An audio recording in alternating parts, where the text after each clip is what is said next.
In today's breaking news, one of America's largest banks, Citibank, used by 200 million Americans, has just been hit by a nationwide outage, and there is no explanation as to why. This is one of the many predictions that notorious XRP Riddler Mr. Paul has made over the years, that as time comes, we will witness a cyber blackout like no other.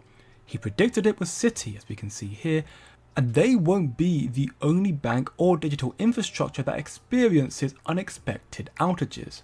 We are on the cusp of a black swan event, and in fact, just a couple days ago, both Spain and Portugal, as well as regions in France and Belgium, were hit by massive blackouts, knocking out electricity completely. Even internet and mobile services were reportedly down as well. This blackout resulted in people having to revert back to cash. There have been hour-long queues outside ATMs, but the thing is, from where I can stand for where I sit, this is all by design. Mr. Paul has warned us about this numerous times in the past, and the common understanding that we need to realize is that for us to accept change, like a revamping of the entire monetary system like CBDCs, for us to accept change, then we need to experience a crisis. As Mr. Man XRP highlights here, what is a snowflake will become a snowball and soon turn into an avalanche. This shift to adopt and use crypto rails cannot be done seamlessly. And in this video here with Jim Rickers, he explains how the Federal Reserve has intentionally propped up the market and intervened when crisis has loomed. Take a listen. So that's the snowpack. So at this point, we're just waiting for the snowflake. We're waiting for the catalyst that will cause this catastrophe to come tumbling down. Now, one difference between a natural system such as an avalanche and a human-based system such as the financial system is that there is the ability to intervene. Imagine an avalanche is coming down and somehow a 10-foot steel fence, popped out of the mountain and stopped the avalanche. Well, you could imagine something like that. They don't exist in the real world, but you could picture something like that. That was the role of the Fed. In other words, this cascade that happened in 2008 was underway. Morgan Stanley was days away from failure. After Lehman, after AIG, Morgan Stanley would have been next. They were days away. Goldman Sachs would have failed after that. Then Citibank, then Bank of America.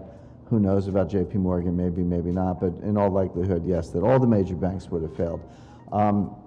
That didn't happen, and we know why, because the Fed was the fence. It popped up and said, no, we are now going to guarantee every bank deposit in the United States, regardless of size. There's been a $250,000 limit. When I say the Fed, I'm including the FDIC and the Treasury and OCC and all the government agencies combined. We're going to guarantee every bank deposit in the United States. We're going to guarantee every money market fund in the United States.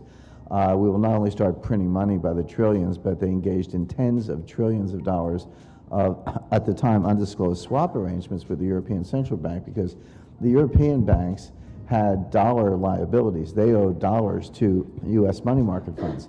The European Central Bank can print euros, but they can't print dollars. So they couldn't bail out their own banks because they didn't have dollars. So what they did, they printed up a bunch of euros, the Fed printed up a bunch of dollars, they swapped the euros for the dollars, we still have the euros, they got the dollars, they used that to bail out their banks. So this is by the tens of trillions. So you add up all the guarantees, all the money printing, all the swaps that went into this, far beyond what you see on the Fed balance sheet. Much of that is still in place, not all of it, some of it's been unwound, but it's all still in place to a great extent. The banks are larger, so the whole thing is worse and more dangerous than it was. We're just waiting for that snowflake or the catalyst, and then... Truth be told, I could probably say the Fed has done a good job until now. Whenever there has been a crisis, they stepped in to save the day. But the thing is, when the Fed fell, and they soon will fail, the saving grace will be institutions who were formed out of a crisis, who are a consequence of the Bretton Woods Agreement post-World War I, like the IMF, and they will introduce SDRs, to which, if you didn't know, it has been documented that Ripple and XRP, that XRP is qualified and recognized by institutions as an electronic ESDR. So XRP, by that logic, is going to save us from this global blackout, from this cyber blackout, from this global financial reset. So this is both a warning and a revolution. More pain is coming, but if and hopefully when you survive it to the other side, you will witness what banks have planned for XRP, for crypto as a whole, and you will come out much better for it. And you can learn much more here in the VIP group at wap.com/coin-factory, from institutional alpha research documents, trading courses, trade alerts, and so much more incoming. We have a limited time offer of a 7-day free trial period as well. So if you are interested, you find the links up below in the description. By all means, come and check us out before the reset happens. Because in the not too distant future, all of us crypto and in particular XRP holders will be generationally wealthy, as people will use XRP without even knowing it. Ripple's protocol is designed to move value instantly across borders, whether it be valued in dollars, gold, energy, or services. Ripple is for money like the internet or email is for information. As this document highlights here, the Ripple protocol can be compared with SMTP, which is the protocol for email that enables different email services to communicate regardless of the service used. And also, customers of financial institutions do not need to know anything about Ripple or its protocol. It works silently underneath, acting as the backbone for a new financial architecture. So you don't see SMTPs when you send an email, therefore meaning you will not see Ripple when money moves, and with XRP being the native asset that can bridge any currency or asset across networks, you won't see XRP either. So these cyber blackouts will provide a crisis situation for a global financial reset, with XRP being the new backbone of this new financial architecture, and institutions have been and continue to be very well prepared for this shift. Through the trials of Ripple's lawsuit with the SEC, it was discovered that Ripple produced over 1,700 contracts, NDAs therefore, with institutions, some of them like MasterCard and Visa for example, and these specific agreements had Ripple transferred XRP to contractual counterparties in a variety of commercial transactions. So we have seen proof here that over 1,700 contracts, institutions therefore have been trading with XRP. So TradFi, FIs have already seen and used XRP. They want and trust Ripple to be the Noah's Ark that will save us from a cyber blackout that is quickly approaching. We are seeing more and more of these unexpected outages and unexpected black swan events occurring continuously. Back in February, we saw Bybit collapse. We saw a massive collapse of the financial system, and now we're seeing this not even 2 months later. And then we can see in this post from Smoke here, 4 research papers, 4 pieces of evidence, 4 quotes stating Ripple is also anti-money laundering compliant with fraud detection, sanction screening, and regulatory reporting capabilities, which is exactly what banks want. Ripple is ideally suited for use in TradFi, as it was specifically built for cross-border payments and international transactions, a Bitcoin for banks if you will. Furthermore, the Ripple payment system is more popular among banks, though we would add that Ripple have created a payment system that requires a centralized intermediary to check transactions, so it isn't directly compared to the likes of Bitcoin system, but is closer to what traditional banks do today. Ripple is a digital bank, a neobank. This is why banks seem to like Ripple. They have a lot of interest in XRP, and that is so great, so bullish for us, because we should also have belief in XRP too.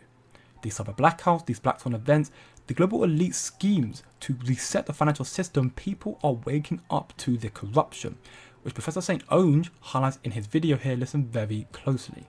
81% of Americans think the federal government is corrupt. The other 19% probably work for the federal government. So says a new survey from prominent pollster YouGov, who asked 1,100 Americans if corruption is a problem. You probably will not be surprised that members of Congress scored the absolute worst, with 90% of Americans saying they are corrupt, while just 2% of Americans think Congress things are clean. For perspective, 29% of Americans believe in Bigfoot, 16% think the earth is flat, 7% think chocolate comes from brown cows, and 2% think Congress is clean. CEOs didn't score much better. 84% of Americans think they're corrupt, which makes sense since they are the ones who bribed Congress. Journalists scored 79% corrupt. University presidents and public school officials were 75% corrupt.